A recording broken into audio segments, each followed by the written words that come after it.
तर नमस्कार मित्रांनो, आजकाल कोल्हापूरमध्ये उन्हाचं तापमान वाढत चाललं आहे आणि उकाडा खूप व्हायला लागला आहे. तर त्याच्यासाठीच मी एक आमच्या घरापाशीच म्हणजे आमच्या दुकानच्या दारातच एक पानपोळी तयार केला.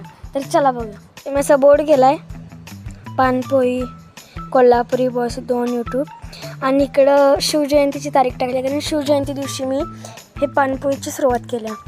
तिरीचं साईडनं मी याला पांढरं कापड गुंडाळले आतलं पाणी गार राहण्यासाठी.